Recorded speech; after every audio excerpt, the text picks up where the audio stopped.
Ang kasabikang makatapak sa buhangin ng Puerto Galera sa Oriental Mindoro ay napalitan ng pagbatid sa mga bagay na maaaring naririyan nga ngunit hindi alintana. Kung pupunta ka ng Puerto Galera, subuking igala ang paningin at higit pa sa puting buhangin ang makikita mo.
Hoy, tour guide! Huli nyo. Go!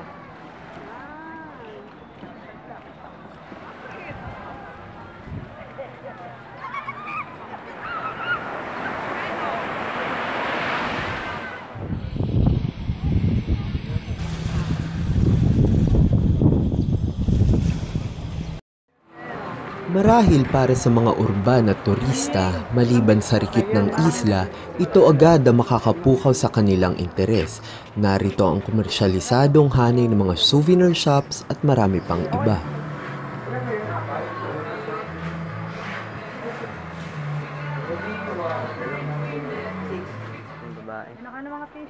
Ana, pagdatangan tayo.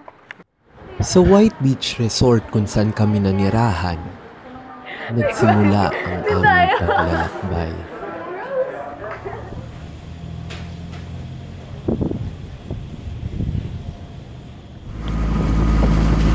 Ngayon, hahanap nga kami ng mga echinoderms sa Coral Garden.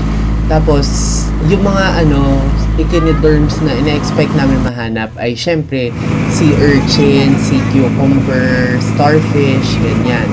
Tapos, alam naman natin na marami dito yun kasi since dagat, malamang, marami talaga makikita mga organismo na sana pala rin tayo na mahanap talaga yung kailangan namin na hanapin.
Ang bukod sa nag-enjoy ako, syempre, kasama na yung parang napaka-learning experience dito sa akin. Lalo na yung mga activities na ginawa namin. Kasi nag-field trip kami dito. Tinignan namin yung mga corals. Dun sa activity na yun, parang natutunan ko na dapat natin silang pahalagahan kasi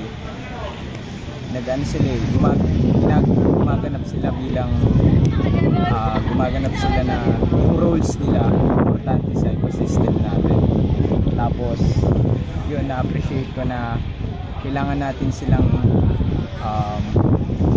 respetuhin para sa susunod na henerasyon. Makita na rin nila yung kagandahan ng Ayan, no, sumisid nga si Kuya Mark tapos pinapakita niya sa atin yung Taclobo, no, dun sa ilalim. Sobrang nakakatuwa kasi ang dami rin natin nakita na blue starfish, yung brittle starfish, ganyan. Meron pa yung mutant na brittle starfish. Tapos, hindi lang yon.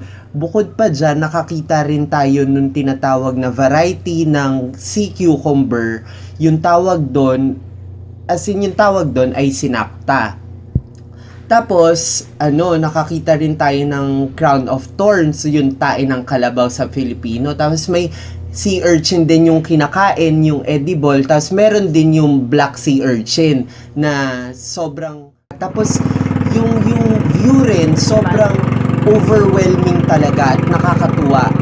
Nagganito pala talaga sa Puerto Galera. Sobrang ang dami natin matututunan at ang dami rin talaga makikita ng mga lamang dagat.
Hindi ko rin sure kuya.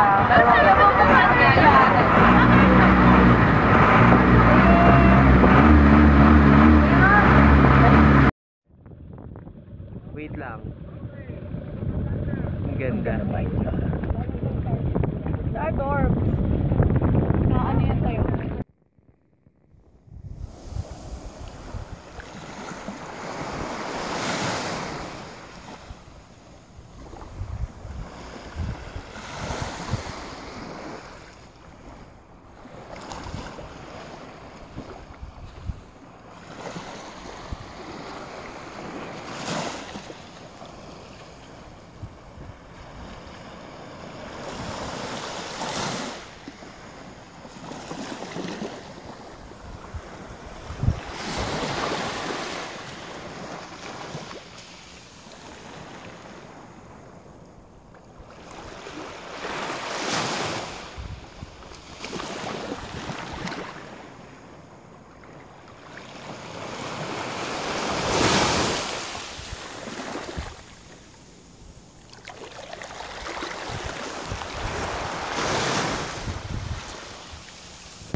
Sige, go.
Magdeg.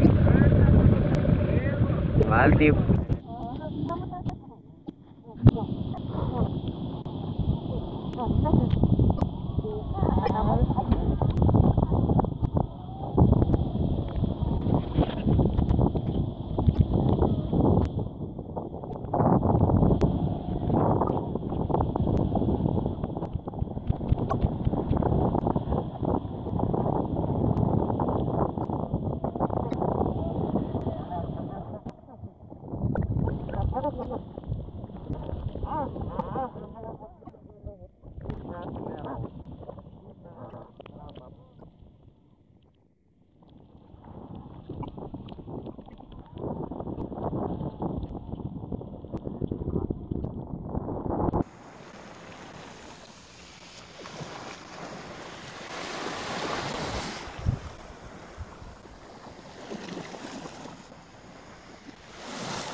Siyempre, unang-una, sobrang nag-enjoy kami sa tour namin sa Puerto Galera kasi bukod sa nagawa namin yung kailangan namin gawin like to humanap ng mga echinoderm such as the sea urchins, the sea cucumbers, yung mga starfish, the brittle starfish. Tapos nakakita pa kami ng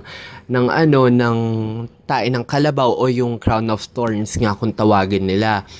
Yun, sobrang marami kami natutunan and at the same time talagang sobrang nag-enjoy kami. Nag-enjoy kami na makita pa kung ano ang meron bukod sa mga isda at korales lang, 'di ba? 'Yun.